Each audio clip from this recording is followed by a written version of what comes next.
Cynthia Michels tá na área, e na área comigo hoje, ele, que é futurista, fundador do Disruptive Futures Institute e da Textential, e ele vai corrigir minha pronúncia depois, porque a dele com certeza é muito melhor que a minha. Autor também deste livro incrível, que é uma série de livros, Thriving on Disruption. Super especialista, meu querido amigo, que está no Brasil e fez a gentileza de vir conceder essa entrevista pra gente, Roger Spitz. Seja muito bem-vindo. Welcome. Thank you so much.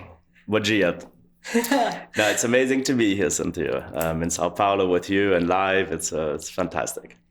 I'm so grateful to have you here, and I'll have to say we are going to conduct this conversation in English.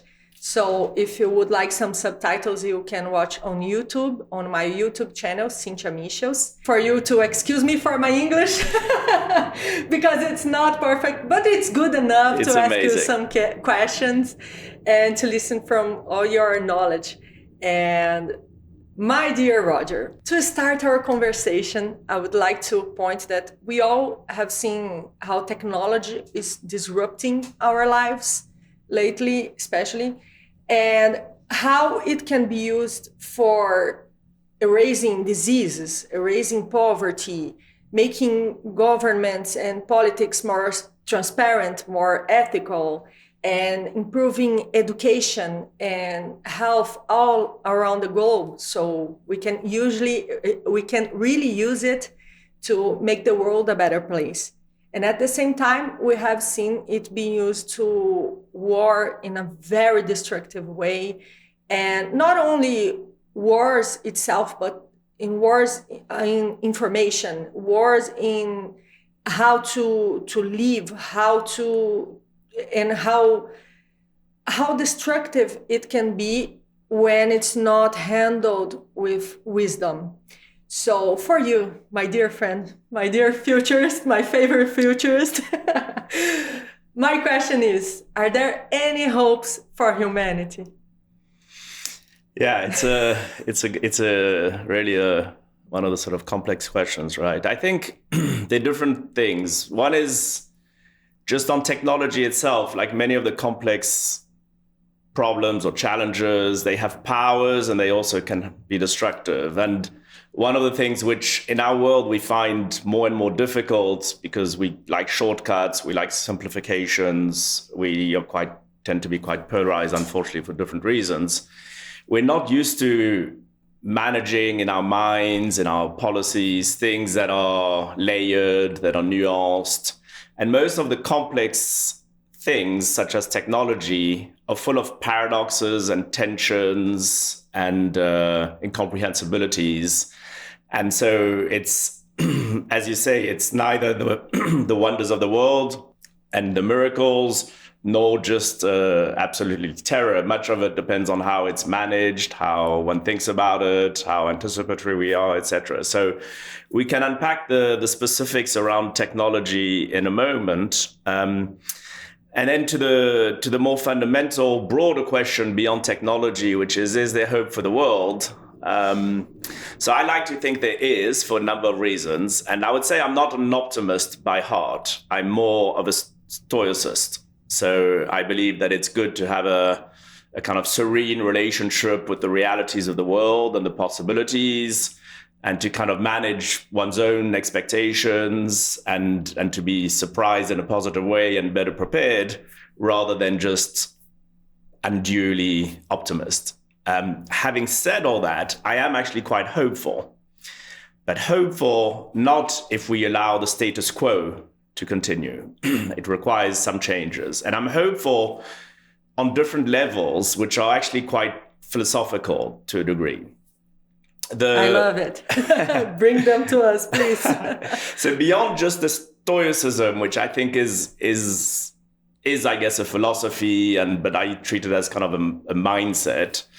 The two philosophies which I kind of adhere to, which allow me to have hope for not just me, but hopefully for humanity, one is Eastern philosophy and Zen Buddhism. I'm not a deep practitioner, but I was surrounded, and for the work you kindly mentioned, Nai, a friend, and who's very deep into Vipassana meditation and born in Japan and really mindful about the different ways of thinking about meditation and Zen Buddhism. And there's a lot of things around Eastern philosophy, around beginner's mind, around accepting change and transience, around many aspects which in a way maybe the Western world is less good at. By being so surprised by change, you kind of put yourself in a corner and you're sort of slightly more going to go with the status quo. When you don't see life with a fresh mind, Shoshin, beginner's mind, maybe you're kind of stuck to old ways, etc. We can unpack that quite a lot. But I find Zen Buddhism is helpful. And most importantly for me personally, it's existentialist philosophy, which I think is very important, and I'll sort of try and give a sort of intelligible link with the question around hope. And existential philosophy is really, for me, the foundations is around, I guess the turn of the 19th, 20th century with philosophers like Wittgenstein and Kierkegaard and popularized by characters like Jean-Paul Sartre and Simone de Beauvoir and others. And the foundations of existential philosophy. So existential philosophy, I think, is primarily looking at the question of freedom, agency, and choice of humanity. And in the question of freedom, agency, and choice, I think it's Jean-Paul Sartre in Existentialism as a Humanism coins the phrase or the term, which is we exist in the world and then create our beingness, create our essence. And effectively what he's saying is that the essence of what we are, what we create, what we become, follows our existence. So we exist in the world, and then we have the agency to create our beingness. And in a way, that means that things are not predetermined. And so disruption and change is actually a good thing, because if everything was predetermined, it means you'd have no hope, I guess, if things were not going well. So the current context you describe and we see every day in the world is not one of positiveness, of hope, but actually it's thanks to the possibility of change and transience and disruption and existential philosophy that we have the agency, the freedom and the choice, or most of the world in some capacity, to create something ourselves and change. So the sort of short answer, I believe there should be hope, and I personally am hopeful because we have agency and because as an existentialist philosopher, we exist and then create the essence. It's not as if the essence exists first and everything's predetermined and we have no choice because things happen. The trick with this agency is that it's not something that is just there and you just rely on things happening. Agency requires that you exercise that optionality. And that is where the status quo is dangerous, because unless you exercise that option of agency, things don't change. And then we can unpack, and I'm sure we'll talk about it, what do you need to change in the complex system that allows one to be more hopeful? But the how one does it is one thing, but can we be hopeful? The short answer in a very kind of circumvoluted way maybe is that yes, I think so, because fundamentally as humans, I believe we have freedom, agency, and choice. And if we exercise that agency and prepare to break with the status quo when things aren't going the way we feel they should, that is empowering, or should be. That is perfect, because it brings us back to our self-responsibility, right, over what is happening to us, to those around us, and to the world. I see that we are connected. It's a one big system, right? And even imagine if what happens on the stars and with the sea, if it all impacts us, if the moon impacts the sea and it impacts our lives here, imagine how much we are impacting each other with our choices. So I see that it's a very holistic way to look at this. and resonates a lot with the way I look at it, because I see that we really need to take this responsibility and do our best every day with the challenges and learning from our mistakes, so we can keep going to, hopefully, to a better place as humanity. It's the first time that, at least that we have documented, that we see such a disruptive moments happening one on top of the other. So you have on your book, you talk a lot about it, and you have many graphics that shows us that these disruptive moments would happen with more space, more time between them. And now we are seeing it on everyday, almost virtually everyday basis. So how can we prepare for and be ready and act in a proactive way on such a disruptive world? So there's some very good points you're raising there. I mean, the first one I want to touch upon, even though it's not your question, is the word you introduce around responsibility. And that is really an absolutely key pillar to existential philosophy. And it comes back to the point where you can't just have that option of freedom, agency, and choice. You need to kind of exercise it and do something about it. Agency is not just, and that responsibility is a heavy responsibility, because in a way, maybe it's easier to just delegate things to someone else, or to consider that there's fate or that things are predetermined, but actually to consider that maybe and probably we have choices, that is a big responsibility. Because, so just want to kind of mention that. Then the question around, how much change is ongoing, how things are interconnected. There are a few different considerations here, and indeed we unpack that in probably too many graphs and pages. But the fundamental aspect, I think, is that we consider that change is a constant. So we don't adhere to the kind of disruption definition of Silicon Valley, which is slightly more narrow, which fits a very relevant purpose. So, Clayton Christensen, disruptive innovation, and it really is focused primarily around a product or technology, a market or a company. And you're finding a way of doing something differently, and we can define what it means. But it's quite a specific definition, and it's understandable, and you can define what is, according to Clayton Christensen, disruptive innovation, what isn't, and there's certain features that make it either disruptive or not. We use disruption in the sense of systemic disruption, in the sense of transience and constant change. In other words, there are a number of factors which are underlying drivers of change. And to your point, these factors are connected.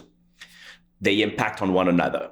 And the other thing is that I know there's a very kind of strong use. I think permacrisis was the word of the year for the Oxford Dictionary in 2022, and people also use polycrisis. So there is this kind of idea more recently of these interconnected elements, but it has a negative use of the word. When you use permacrisis or polycrisis, you're imposing that everything is a crisis. We use disruption or systemic disruption in a more neutral way. It so happens that when you look at the papers and when you look at the world, there's a huge amount of negativity and crisis, and I'm no denying that. But it's not so clear cut. I mean, there's also more people have access to information than ever, even though the dangers of information, that's another topic. Healthcare is improving. If you look at some of the wonderful books or research or substantiated facts, there are some elements that are also quite positive for the world. And even if we are at an inflection point of huge crisis and challenges for much of the world, to our earlier discussion, we actually maybe have agency collectively, individually, and as humanity to change that direction. So I do prefer personally the idea of systemic disruption and change compared to assuming that everything is just a crisis. And then when you look at that, indeed they interact, but they can also interact in a positive way. The fact that you can make changes quite quickly, that it can reach many people very quickly, has huge amount of dangers, and it's used, unfortunately, in very negative ways often. But it also has virtuous effects. If you do have a discovery of a drug or some incredible information or education, that can be kind of provided and access to hundreds of millions, if not billions of people very quickly. So there's sort of this duality, again, coming back to some of these complex problems, which are kind of paradoxical, they're tensions, and they're not kind of simply binary as we tend to put. Then the question, I guess, to sort of wrap up, which is how can you do to manage that constant change and not be kind of too surprised for it? It comes back slightly to the mindset and the way you see the world. If you treat a kind of slightly Western perspective of the world where you want to be perfectionist, where things are kind of very Newtonian, mechanical, you believe the world is linear. You believe the world is linear, stable, controllable, predictable, then anything that deviates from that, you're going to be surprised. You might feel you're not empowered to deal with it. It's not consistent with your expectations, etc. So for me, there are three things in terms of managing change and being comfortable with it. I think the first thing is how you see the world. Effectively, how you see the world, and that's often driven by education, and we can impact, I know it's a topic very dear to you as well. We can unpack what that means and what one needs to do. I told you we would need like 10 hours podcast. I know. It's always amazing listening to you. But no, for sure. So the first element is, how do you see the world? And basically, if you see the world in a way which accepts that it's not linear, stable, and predictable, if you see it broader, deeper, longer time horizons, if you accept the interconnectivity of things and change, then you're probably going to prepare differently. So that brings you to the second point. If you prepare differently, the things that you can do that are virtuous and positive and have the agency for change, you can prepare and drive those in a positive way because you see the possibilities. And likewise, for the things that are very dangerous, that are very bad, that are very negative, you can better prepare to avoid the impact of those. So, I mean, the pandemic, the world saved a few $1 billion for something that was a very likely possibility that the humanity knew about. The world decided to save a few $1 billion, to be very short-sighted, to assume that it's just a 3% chance or whatever, so not to worry about it. And they saved those $1 billion, and they wasted trillions of dollars and tens of millions of lives. So, the pandemic is just one of many examples. So you see the world differently. By seeing the world differently in a less kind of stable, linear, and that you're going to prepare differently for what you can prepare for. And then the third element is when shocks happen that you couldn't prepare for, you're likely to respond if, first of all, you have a smaller amount of emergencies because you've prepared for some of them, including the positive aspects and reducing the risk for the negatives. And then for the subset, which are just really completely unpredictable, you're probably going to respond differently by virtue of having prepared for some and having built resilience as part of your system. Resilience is a key word, right? And it comes together also with the beginner's mind, right? 100%. Could you unpack a little bit of that for us? Yeah. So the biggest connection for me of what you've just said, which is the connection between Shoshin or beginner's mind and resilience, is that if you have beginner's mind and Shoshin, you're less reliant on assumptions of the way things are done, on the assumptions of the way the world is, what can be done, what can't be done, that it's linear and predictable and stable and controllable. So if you have that big beginner's mind, you're not closing off certain opportunities because you believe that they can't be done. Some may be very wonderful possibilities. And you're also accepting the multiplicity of the world because you're not sort of saying, oh, that won't happen and we're fine. You're going to think, well, many things can happen. And therefore, if you accept that there's a broad set of possibilities of different natures, some good, some bad, well, you want to be able to react to those. It's only when you start narrowing the subset of what might happen or not happen or what you need to prepare for, that as soon as there's a change, you get frazzled and you're therefore not resilient. So in a way, resiliency is and beginner's mind, I think you're absolutely right. They really do go hand in hand, because you don't have that polluted preconception or assumption as to what may or may not happen. And that has been a big challenge for everyone, and especially I see for the companies, for business, because I see I talk a lot with HR friends, and they are always looking for how can we prepare our company leaders and CEOs also. But I see with HR a very challenging moment where they are like, how can we prepare and help our, what's the word? It's not staff, it's... Employees, teams. Employees, thank you. Our teams, thank you. I was thinking in Portuguese. So how can we help our teams to operate on this new era of disruption?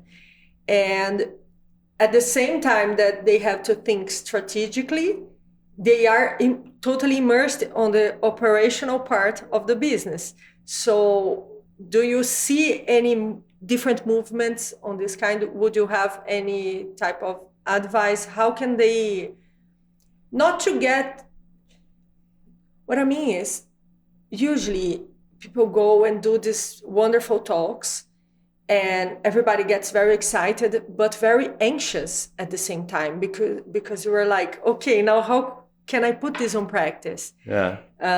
We still have bills to pay. We have people to manage. It's complicated.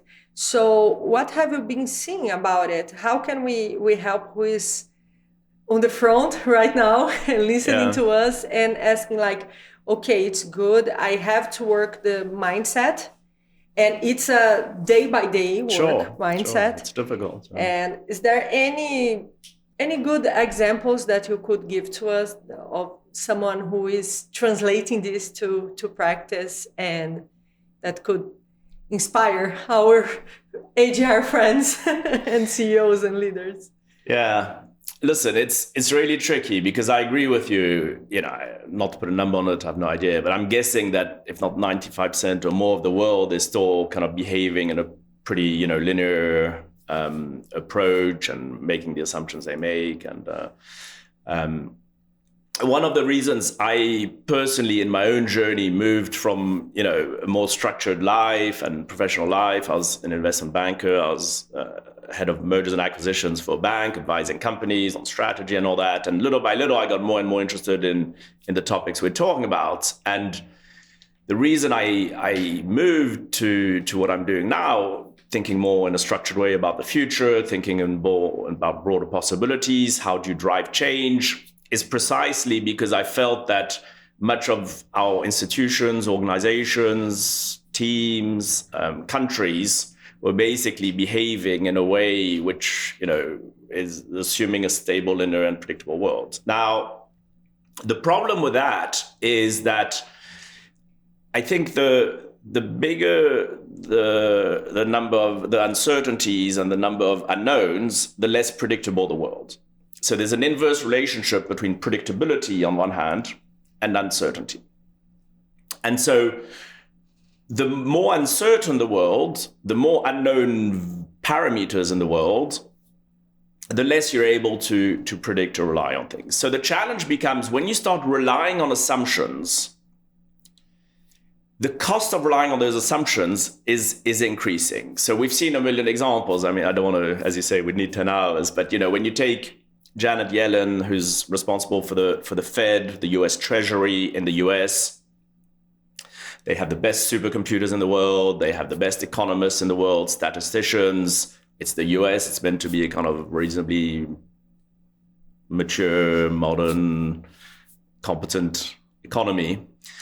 And when she tells you she had absolutely no idea what the interest rates would be, she thought it would be fine. And when they went up a lot, they kind of thought it would be controllable, and it isn't. It really shows you that there's nothing wrong with their computers. It's just that we need to understand that any data you have is in the past. And so when you're relying on data to the exclusion of anything else, there's the risk. And we can give a million other examples. But the point is the following, to answer your question: what can people do? I think the first step is not to just assume one specific outcome. So if you're studying, don't assume that when you finish your studies, when you're learning to be an architect or a doctor, that things will be the same. When you're a lawyer, don't assume that when you're a CEO or anybody in a company, don't assume that this will be the outcome. So it really means that you need to see the world in a sense like a futurist or, in foresight strategy, where you accept multiple different possibilities. And how do you ensure that irrespective of the specific plausible futures that might arise, that you're more resilient and better able to adapt to them, and also that you actually have a role in driving those futures? So to wrap the question, I'm going to sort of introduce something that we use and we unpack quite a lot in the next volume of that, in volume 2, which has frameworks, which is what we call the AAA model. The AAA framework. And the AAA framework to try and deal with this, and we think it's not just for companies, it can be for individuals, for countries, and we've been really happy because since we released this, we've seen a few people develop case studies on using the AAA framework for resiliency and that. And what is it? The AAA. So first of all is anticipatory. So anticipatory is really thinking more long-term as a broader possibilities in the future, but with the view of informing today. So you're not just trying to predict. In fact, it's unpredictable, the world. So you're really thinking many things can happen. What should I do today so that I don't rely exclusively on one specific scenario to the exclusion of other possibilities? So that's the first thing, being anticipatory. The second A is anti-fragile, which is borrowed from Nassim Taleb, who writes a lot about anti-fragility. And the fundamental concept is very linked to resiliency, which is how do you sustain shocks and change in a way that's not only resilient, but actually you can benefit from it? And we can spend some time unpacking it if you wish as a follow-up question. But that's the fundamental idea of anti-fragility, is like a foundation, like a house, which is shocks happen, you won't be able to predict them. You certainly won't be able to predict them. You won't even be able to anticipate some of them.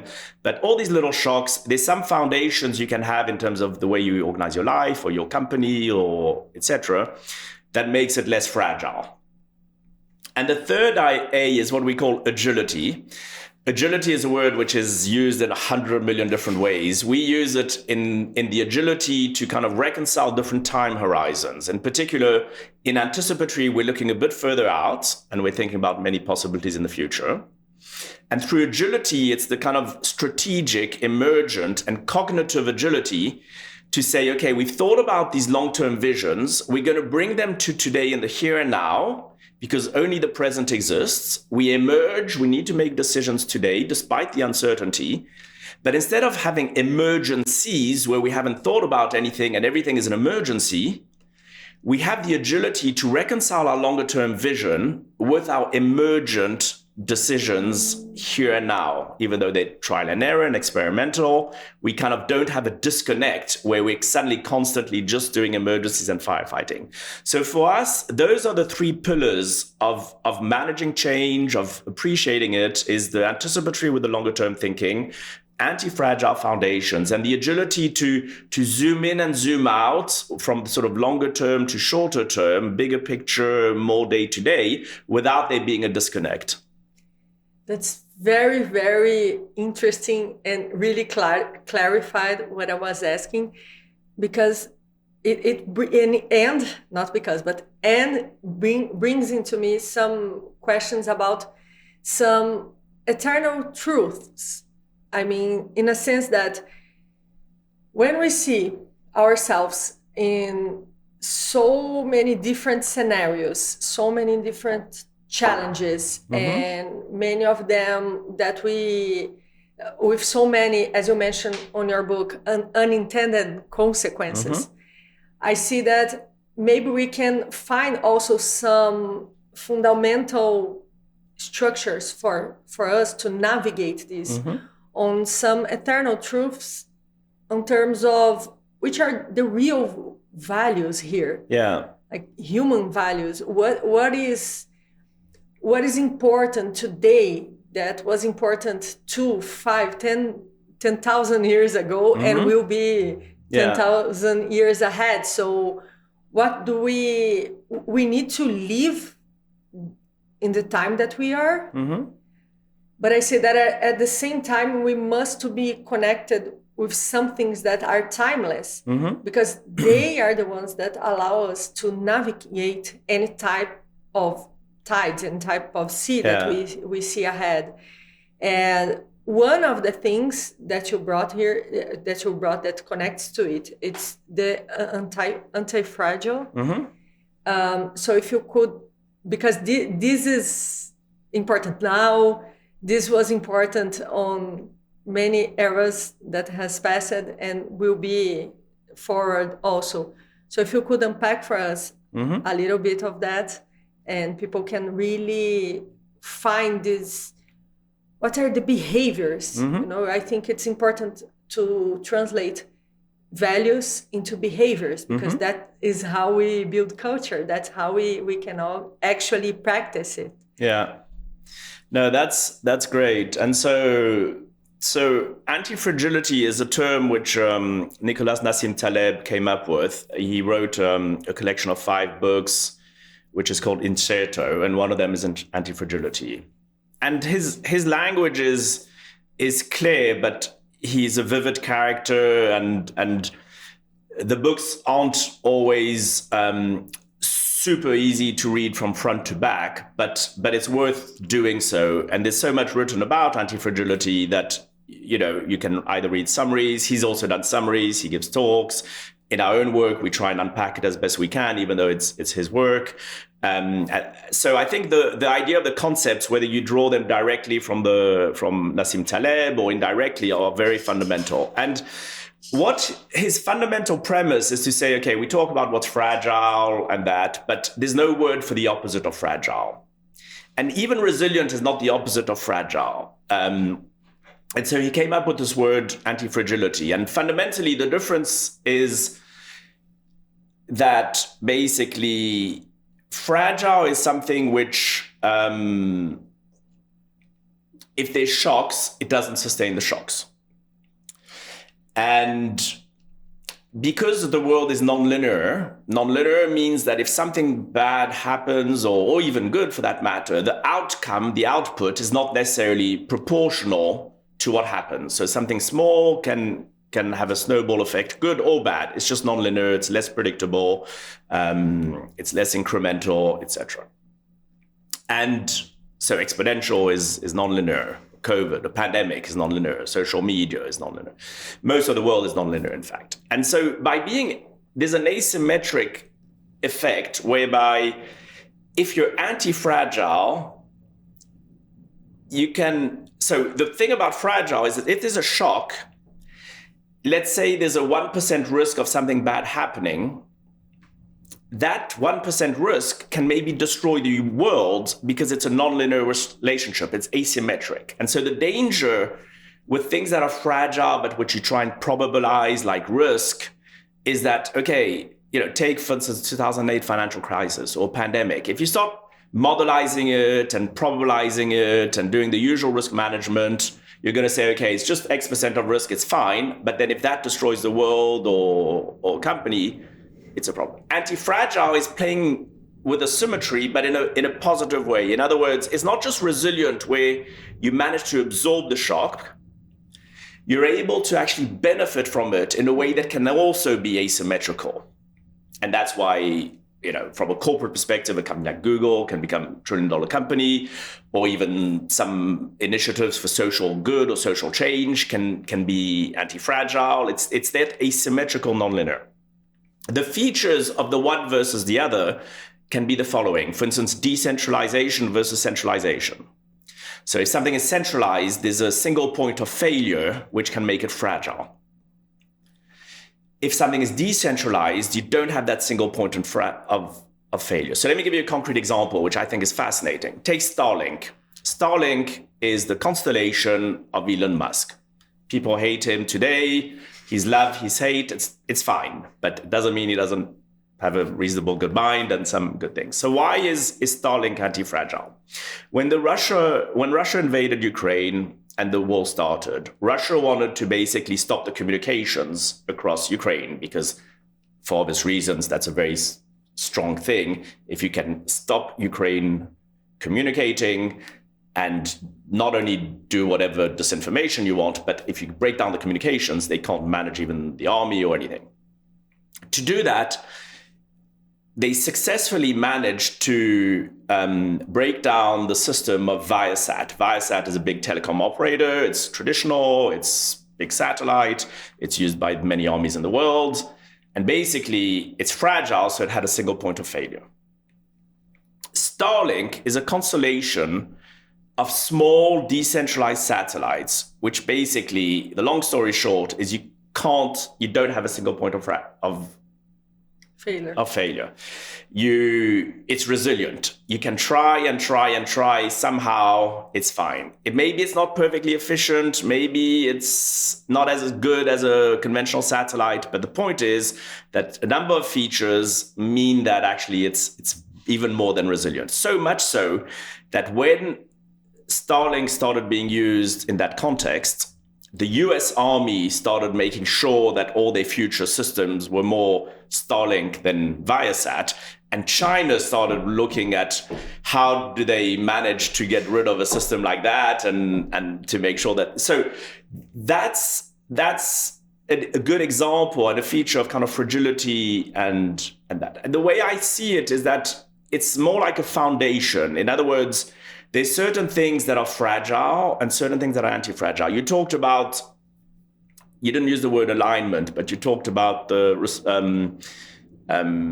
doing good or responsibility and that. And so, for instance, one of the big themes of Nassim Taleb, which is a huge theme, which he calls, it's actually an entire book of the Inserto collection, but it's linked to anti-fragility, which is the skin in the game.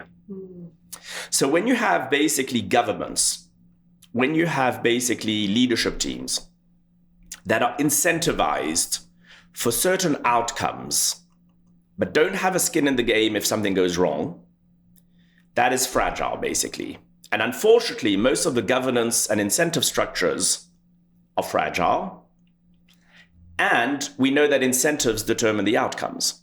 So in the US, with the opioids and the Sackler family, basically the incentives were only driving towards maximum sales, maximum value of the company, etc. The negative externalities of a few 100 million deaths, of bribing and corrupting the FDA and all these things, basically, no one had skin in the game. At the end of the day, almost no one, I think today, has gone to jail. The company itself is going through litigation, but no one's gone to jail for that. And so that is basically... If in the systems you don't have skin in the game, you don't have that responsibility, you're only incentivized for things that are positive, things can go wrong easily because they're centralized, things can go wrong easily because of different things. So these are all examples. And maybe just one final note is that typically what you have for anti-fragility is that you welcome errors and mistakes because you learn from them. It's emergent, it's feedback loops. So you're constantly trying new things because you don't have a predetermined view of what will work. So instead of doing the best lab in the world that's going to take 3 years and cost $400 million, you're constantly doing small little experiments. You're testing, you have feedback loops, it's emergent. And you're learning from all these errors. And so when something wrong happens, it's fine because it's actually strengthening the system. It's building antibodies. The danger of fragility is that you're relying on that assumed version of the world. So you're making assumptions about the world. It's wrongly incentivized. You don't have skin in the game. It's asymmetrical. You're trying to kind of modelize risk through big Excels that doesn't reduce any risk. You know, the fact that you don't see the risk or that you have it in a big Excel machine and rationalize it, or that the risk is small because it's nonlinear and asymmetrical, etc. So it's all these ideas that kind of contrast fragility with anti-fragility. That's our wow, you just opened like a trillion questions in my mind, and also made me think about the sustainable futures that you talk about a lot in your books and also in your work. So if you could please talk a little bit about introduce to us, not a little bit, because I always want to hear a lot from you. But to explain a little bit more about the Disruptive Futures Institute and Textential, and what is the work that you do, and how can we build sustainable futures from all these great frameworks that you are bringing to us, and what else can we add to it? No, that's great, because in the end, you're right. There's an element of preparation and how you see the world, but ultimately, what you want to do is how do you drive the change to make the world kind of sustainable, and what does that mean? How do you effect change as well in a virtuous way? So maybe just to introduce the organizations, Tech Essential is a play on the word technology and existential. It's a foresight strategy practice. So we try and help clients. And so it's advisory, it's consulting. We advise clients in terms of how to think about the future, different possible scenarios that might evolve, and how to build resiliency around that in terms of business models and governance, and have anticipatory governance to avoid the fragile governance, and those kind of advisory things. So it's really foresight consulting, anticipatory governance. The Disruptive Futures Institute is helping organizations and individuals as well build capacity for not only resilience, but anticipatory thinking and for foresight. How can you think around the models we described, the AAA framework? How can you think in an anticipatory way, but to inform decision-making today? How do you make decisions and make sense of the world that is deeply uncertain and unpredictable? These are not bad words. It's not a problem. You just need to understand how to deal with it. So it's more educational and content-driven. Recently, I spent a bit of time with the World Economic Forum, and they were kind enough to publish an article of mine where I talk about 4 levers for change to drive change through complex systems. And I think it will answer in a way your question as to how we can, build or drive sustainable futures. So a few kind of initial thoughts. Futures, I use it in the sense of it could be anything, and it's just not this minute, but thinking ahead. So, I have sorry to interrupt, but I have a mentor who says, Cynthia, the future are 3 dots to infinity. Like anything can... Thank you. He said it in a much better and shorter way than I would have. It's exactly those 3 dots to infinity. And what it means is that we need to avoid potentially irreversible events like the end of humanity or the planet, because if not, the infinity is not reached. Yeah, so doesn't get to the third point. Exactly. So thank you for your mentor. So that's exactly it. Futures is really thinking about it. And sustainable futures, we use it also in the sense of sustainability from a kind of environmental perspective and energy transition, but also in the fact of sustaining humanity into those third dots and to infinity. And we believe that to be sustainable, you probably want some kind of cohesion and virtuous elements. If it's all, if humanity is living in such conditions that this constant war, that you can't breathe because the planet is destroyed, that, it might be sustainable futures, but it's not really sustainable. So effectively, not only are we looking to not degrade or be worse off as humanity than we are, but actually we want to aspire to improvements, because there's a lot that's needed. Also, because probably if we continue, coming back to the idea of agency and status quo, if we continue as we are, probably already it is not a sustainable future. So that comes back to the first point of the discussion around agency and hope. Probably if we continue as humanity as we are, even if we just take the planet, maybe also some existential risks of technology and other things, the risk of nuclear. If we add all that together, probably today there's a significant risk that we are not on sustainable futures. So it requires change. If it requires change, the problem is that not all change is equal. Well, the problem and the opportunity. Therefore, it's not enough to break the status quo. You need to think about how to make change effective. And so in the little article I wrote for the World Economic Forum, I kind of put 4 pillars in articulating what the sustainable futures look like. So the first one comes back to one of the themes I know you like a lot, and we've talked a lot during this podcast, which is thinking about the future, being anticipatory. And it entails a lot of what we've talked about. But the idea of being anticipatory is that hopefully we will see the world as it really is, as opposed to an oversimplified wrong view of the world. By seeing the world slightly broader, deeper, longer, we'll see how things interconnect, and we'll probably, hopefully, prepare better and be able to respond better when things happen. So that's the first driver, which is anticipatory futures thinking. And hopefully that addresses resiliency. The second part to it is what we call virtuous inflection points. When we're looking today at climate and some of the terrible data of the reality of the world, if it continues with the status quo, there's a lot of use of the word inflection point with things that are potentially irreversible and which would end humanity, or humanity being able to live on planet Earth. Don't have the third point. Exactly.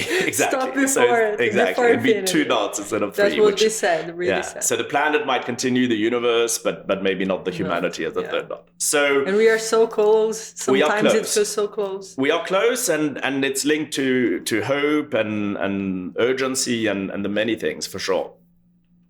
And in that second pillar around inflection points, there are also virtuous inflection points.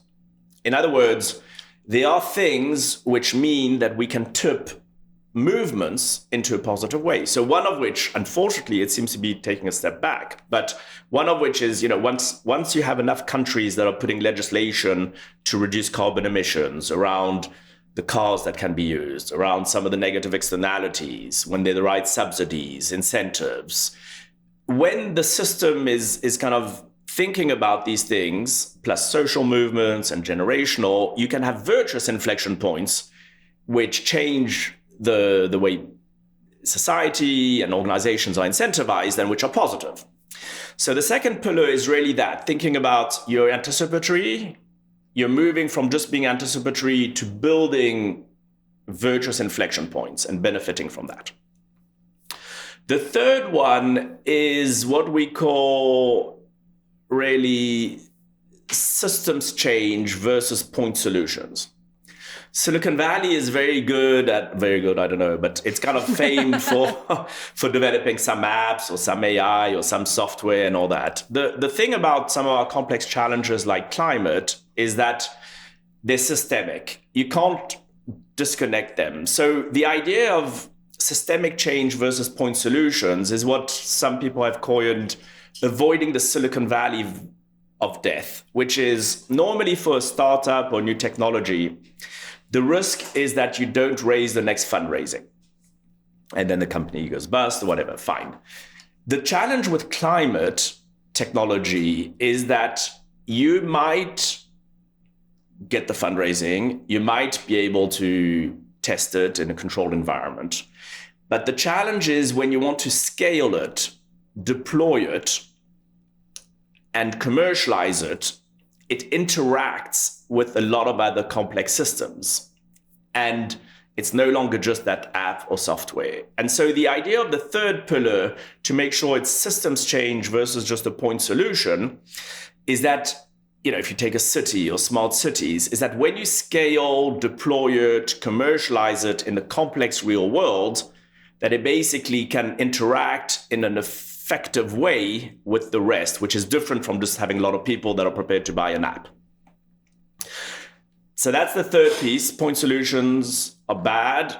You need to think systemically. And the fourth one is if you think systemically, you need to understand what the drivers for change are most effective. And so here there's some wonderful work from people like Donella Meadows, who looks at how do you drive change in a system? And to keep it simple and short, basically, there are different levers that are more effective or less effective in driving change for a system. Unfortunately, the most effective ones are the hardest ones. It's often the case. And the most effective one, and that's why you and I both share this significant interest for education, is actually education. So education, mindsets, assumptions, how you see the world are the most effective, but also probably most difficult lever to drive change.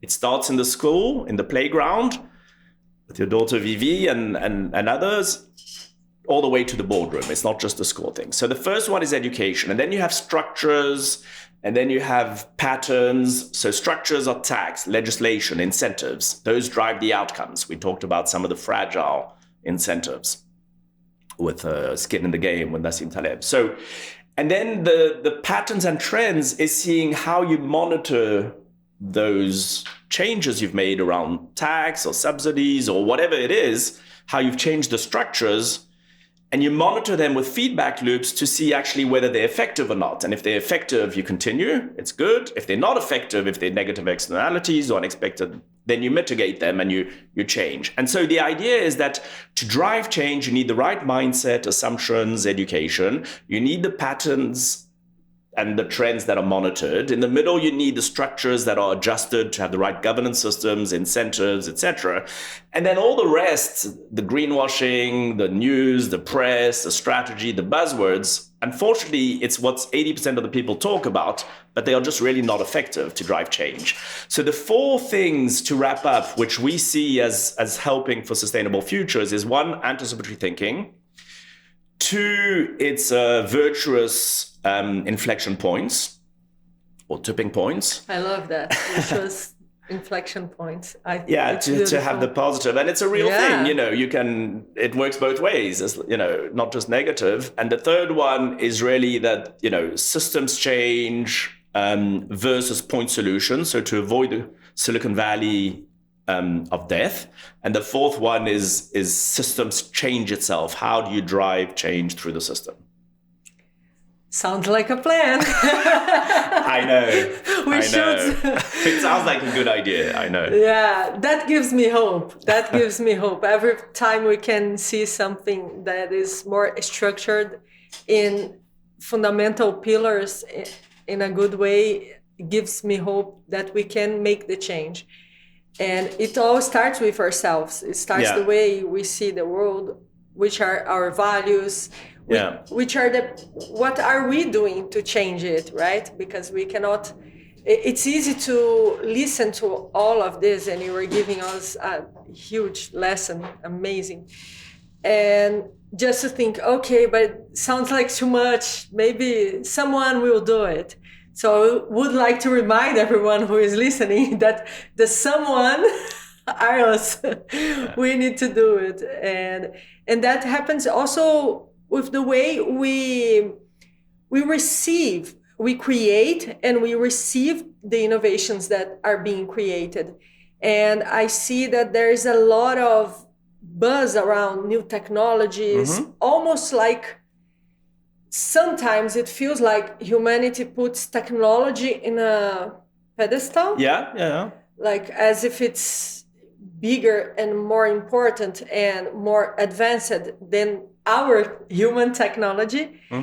And also, instead of using it to provide a better quality of life, just goes with it, and sometimes even in a vicious way, like even in as becoming slaves to the technology. And that is very, very sad and should be better addressed, I think, in our society.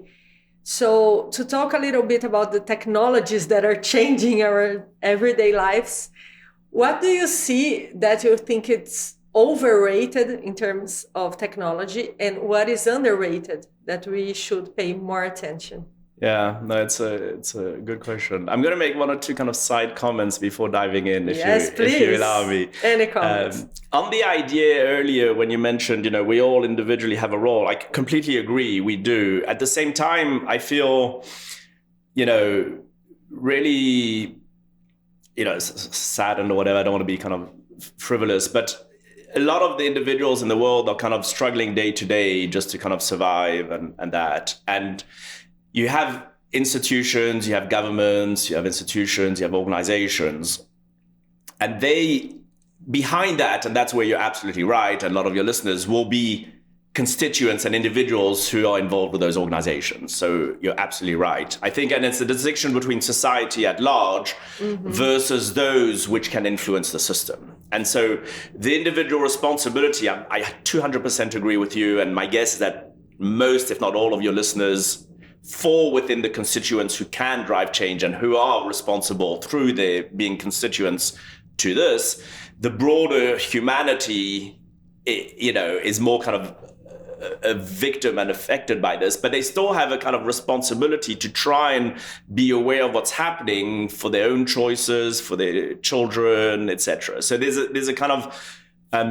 different layers of responsibilities. Can I add one more? Please, it's a discussion. You should add more. I don't want to be monopolizing this. No, it's perfect because it's perfect that you put it on layers, because I see that one of the responsibilities that we have, those who are not totally immersed on the survival mode, is also to spot these talents and help them flourish and help them to have a good place to bring it and help to change the system.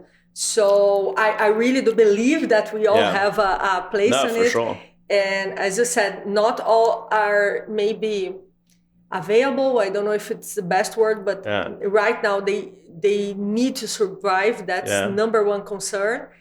And so we have to include these people. We have to bring them together. We have to bring their talents. We have to help them develop. It's not possible with all the technology that we have, and we still have extreme poverty. Yeah. We still have people.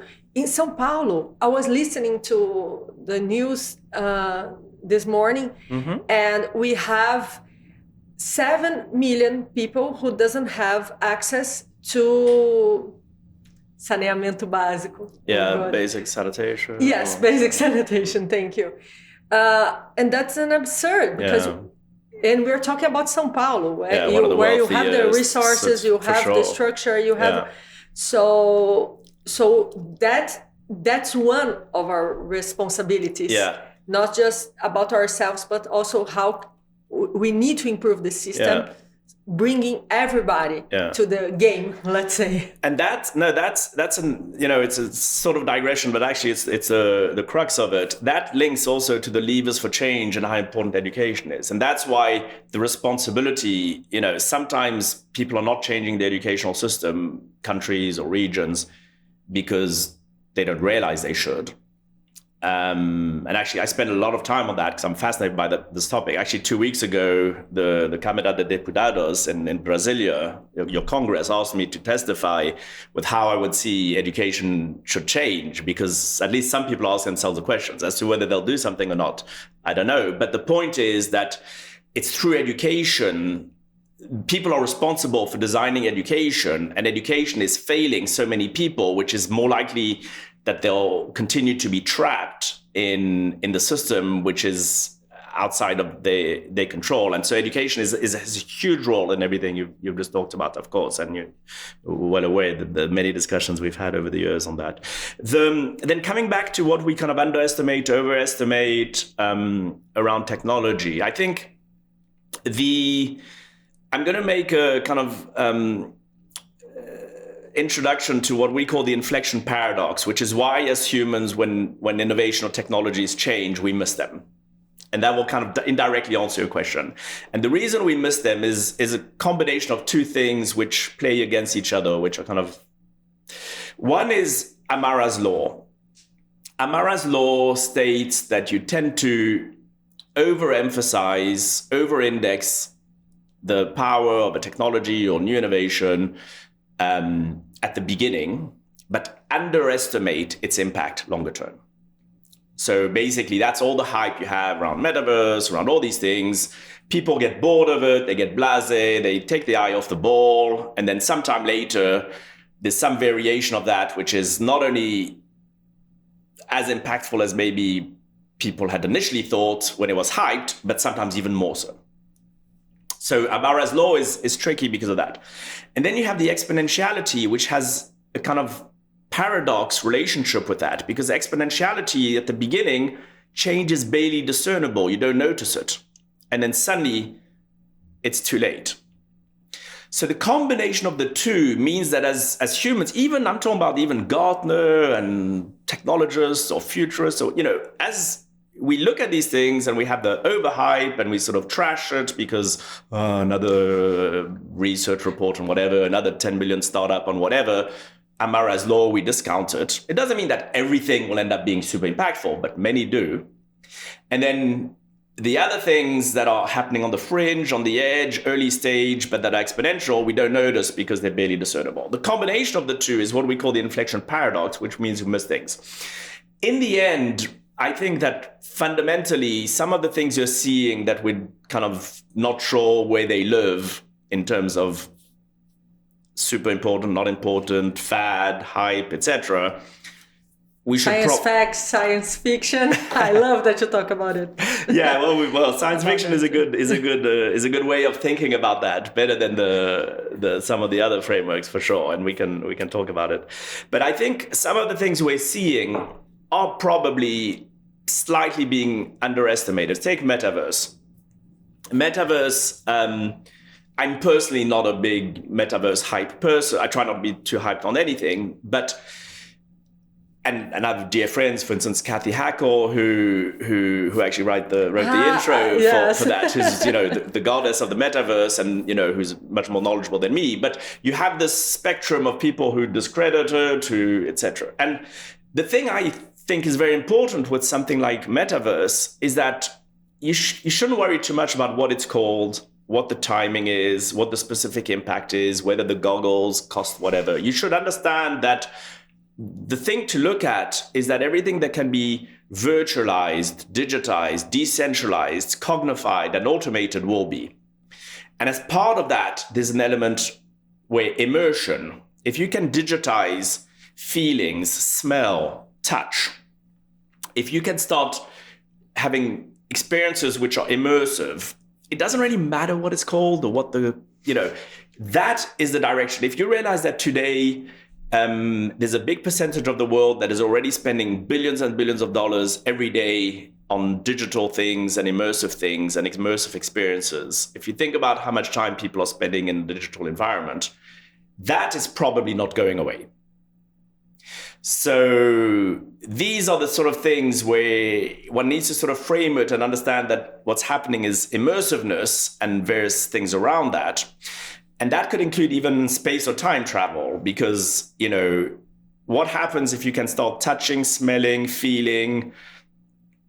What is space travel then? Do you physically need to be somewhere else? And this is not me, what do I understand? But people like Michio Kaku or very knowledgeable physicists who will tell you today that time travel is basically just a technological kind of challenge to be resolved. And, I don't know if he's right or wrong, but the point is, so... But he's amazing. But he is amazing, and he's certainly more knowledgeable than I am on these matters.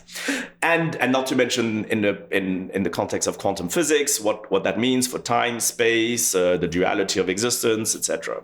So immersiveness is one, which you both, again, the paradoxes and tensions, we are both underestimating it and overestimating it at the same time, I think.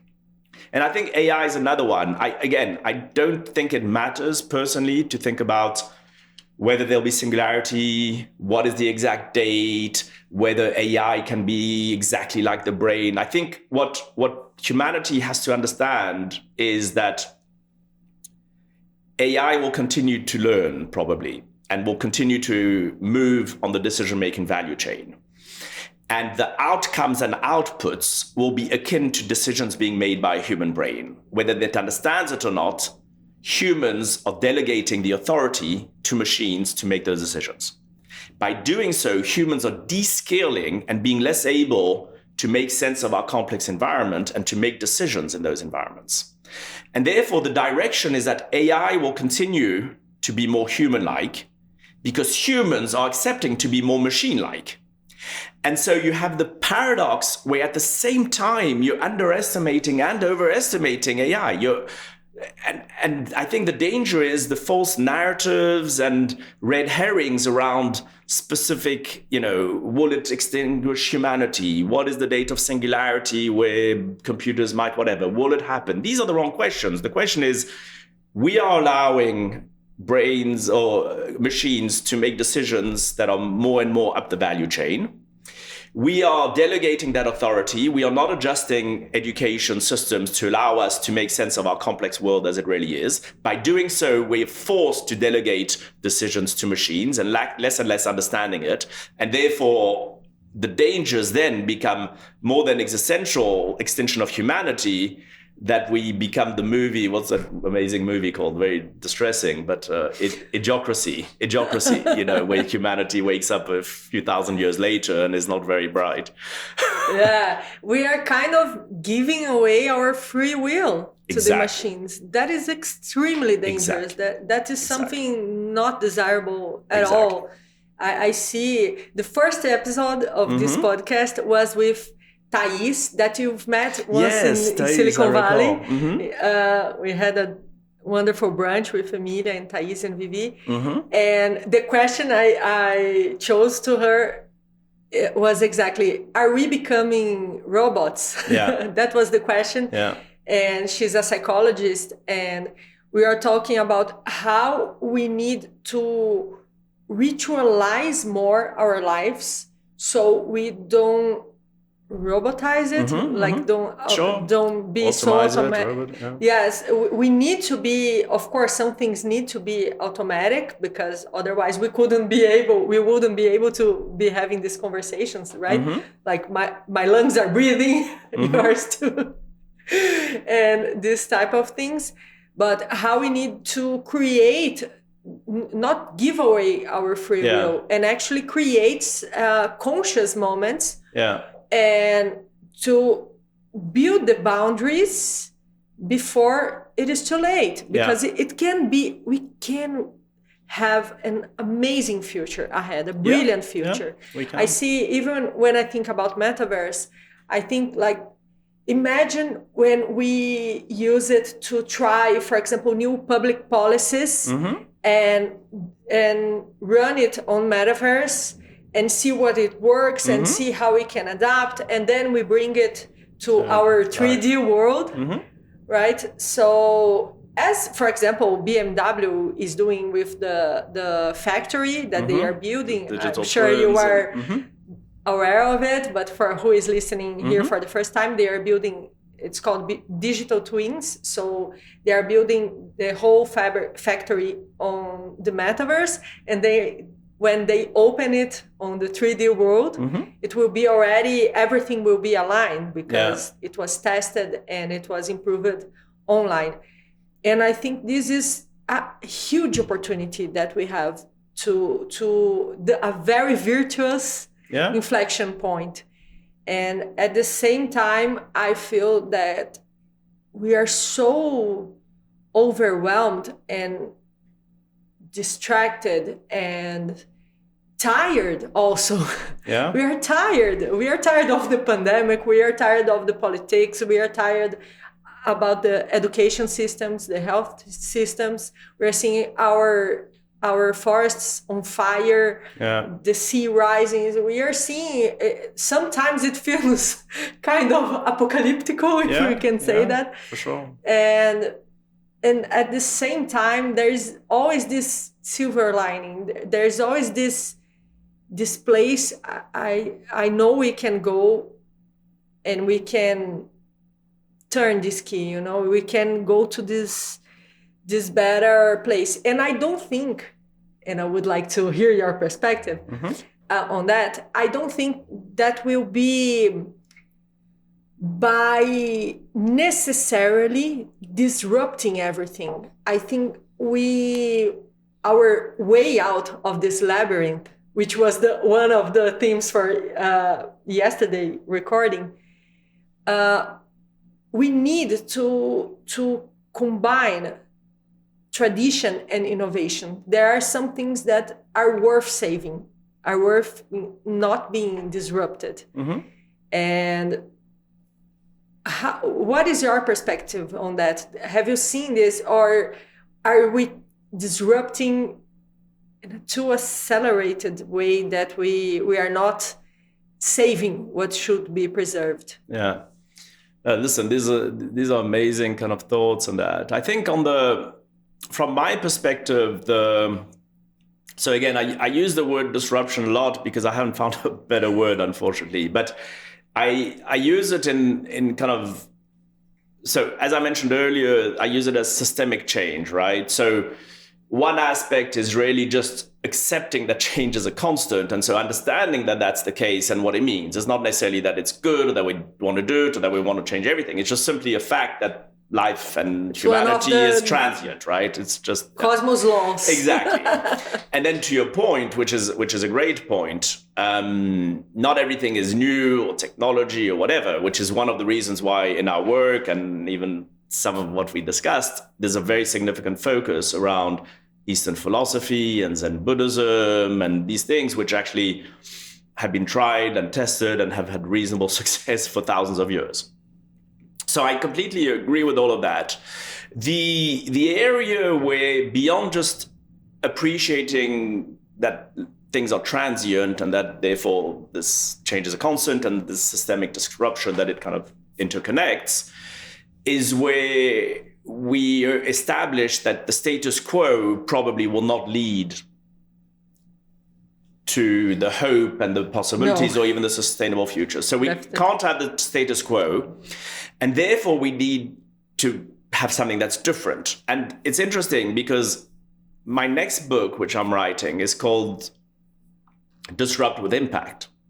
Oh, amazing. I can't wait I need to go to visit you in California and bring all the books. I only have volume 1 and I want all of them. But the reason and the connection with the topic is I spend a lot of time thinking about, okay, well, we're actually not trying to just break things or change for the sake of change or just do the next shiny object from Silicon Valley. No one cares, and that's not the point. But disrupt with impact, the idea is that status quo is really not an option for sustainable futures. Therefore, you will need some change. But those changes need to be impactful. And so when it comes to things that are virtuous, like positive change, like climate, then it's fine. But even then, you need it to be effective. Not everything is effective, even if it's well-intentioned. So you have several things. You don't want just innovation to break things for the sake of it. I mean, the status quo isn't an option. So there's some things that need to be changed. They need to be changed in a way that's effective. And then there's a subset of those changes because some are unrelated to innovation or technology. Some are just having the right incentives, the right education. But some of them can be because when there's urgency like climate and that, you need all hands on deck. So you can't rely on just education. Unfortunately, that's not really happening enough. You can't rely on just tax or subsidies. You can't rely on just... So there's a subset where innovation and technology can play a role, but it needs to be disruption with what we call disruption with impact. In other words, it needs to be virtuous and effective. That's what we want and we wish for the world. And that depends a lot on us. That depends on the people who are building it. And we see now we have many different, it's such a particular time we are living, right? And we have different generations that are working together, that are building the future together. And we are talking about when you arrived, about Gen Z, which I said I usually say Jay-Z, but I know it's Gen Z. It's just the accent. And I would like to hear your perspective on that. On how do you see the cooperation between these different generations to build this sustainable future? Yeah. So there's a lot in that, but one of the underlying drivers of change for us is what we call systemic paradigm shifts, and one of it is society. And in society, there's different aspects to it, including the aging and different generations, etc. For me, the short answer is that I think that it's extremely important because, first of all, if you think about the future and legacy and sustainable futures, I think it's only fair to have someone who, should be in the room who kind of will live more exactly, hopefully. So that's point number one. The second thing is that we looked at the difficulty, but how important education and different mindsets are for change. The younger one would hope that if you have changes to educational system and to ways of doing things, that it can then impact the subsequent things that can drive change, the right incentives, the right governance, etc. So, and then there's the idea of diversity, not just from a kind of conventional HR sense, but really just diversity in terms of complex challenges are emergent. There's no predetermined answer, which at that point relies on expertise or science, or at that point it's unknown unknowns, and then this kind of discovery process for some of these challenges.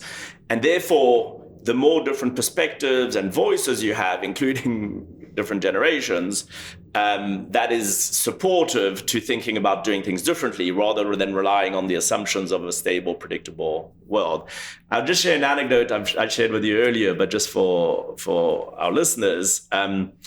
In working on the book, I had a shadow advisory board with a lot of youngsters, including you, and to a degree, some snippets with Vivi. Thank you for the youngsters. But also many others who were as young as 12, 15, 16, and that. So that, I had half a dozen people, which I called, shadow advisory board, which were, helping me and rereading things and providing me input and that. And I actually had a lot of discussions over the past kind of few years to help me shape views on things. And I learned much more from, today from many of these youngsters than from a 60-year-old CEO of whatever glorious company. And it's not just, don't get me wrong, it's not just because they know how to use, Instagram better or the filters or they're more up to date on computer. I'm not talking about things that can be learned and that are factual. I'm talking about perspectives on life, different perspectives, expectations, views on what can constitute change and life and humanity, and things which go beyond just, let me ask the kid how to switch the computer on, Oh my goodness. I can't believe it's time for us to wrap up, which is really, I'm really grateful and at the same time kind of sad, because I would talk to you about longevity and future of work and many, many other perspectives. So next time we're in Brazil, please, sure. Let's make sure we make a second round of it. And traditionally here we close with our beginning question, so we can wrap it up after going deep into the matters. So I would like to hear your synthesis into, are there any hopes for humanity? So I'll start with something that allows you to have that as a final minute or two, which is, first, thanks so much to have you. You're a dear friend. You've helped me a lot thinking about these things, and this is really a very rich conversation. I need to launch my own podcast so I can have your thoughts and benefit from all of that. In terms of the question, I think the short answer is yes, there should be hope if we are willing to exercise our kind of agency. I think there's enough clarity in the world as to what constitute the right kind of change. The things I'm talking about, we try and unpack them and I try and think about them. Most of them are not my ideas. Most of them are not new. Most of them are quite well known. We try and help educate the world, share the message, connect the dots, and we think we do an okay job with that, but there's nothing revolutionary. So the world knows, decision makers to a degree, not every aspect of it, but have a sense of things that can be helpful or detrimental to what's required. And I think that is really the biggest challenge, is that if it is not changing for a lot of it, not for everything, some of it is ignorance, to be honest. Education and these things are, people are just not aware of how important it is to change. So I don't want to, but there are enough people who understand how incentives and governance structures tick, how to manipulate society, how to manipulate certain short, hot button outcomes for political, commercial, or policy gains. And that is the aspect which gives me less hope, because those decision makers have a reasonable sense of what could or should be done to change things. The hope aspect is, I think, at two levels. One is for the younger generations, because they are growing more and more in terms of influence and relative size of the total decision makers, workforce, governance bodies, and that. So if they are cabled in a different way that's more favorable, over time, that can be helpful. And some of the challenges are more urgent than allowing for that hope for, and so the next element of hope is those many, many people in the world who can have an influence and who are just not aware of all these. But if they were aware, that would do things differently. And that's where your podcast is amazing. The work you do is amazing. Education, that's what we try and do. This is where you're not going to teach someone who has $100 million budget to try and make sure that Shell keeps doing its stuff to change its mind or its rules. You're not going to get a legislator in the US to change the law for rifles when he's being bribed $700,000 to put legislation that allows people to be shot every day. That's not going to change. But not everybody is as bad as that. Many people are just not aware of some of the things we're talking about. And so the more we democratize an understanding of things that, not just the things that matter, but what can be done about it and the implications and how things connect, that is where I'm trying to be hopeful. Perfect. Oh my goodness. Thank you again. It's always a pleasure. You are always welcome here in Brazil. And for me, it's an honor also to be able to share more of your work because I really admire it and I really recommend it. So everybody who is listening, follow Roger. On the description of the video, you are going to have all his social medias and address where you can buy his amazing book. And as I go to California, bring new ones and go reading them, you can come, we can talk about each of them, for sure. Which are amazing and a huge contribution to this change. And that gives me hope too. Thank you again. E obrigada a todos vocês que acompanharam a nossa conversa até aqui. Curtam, compartilhem, indiquem para os amigos, porque juntos nós podemos empreender, podemos inovar e podemos transformar o mundo para melhor. Muito obrigada e até o próximo episódio.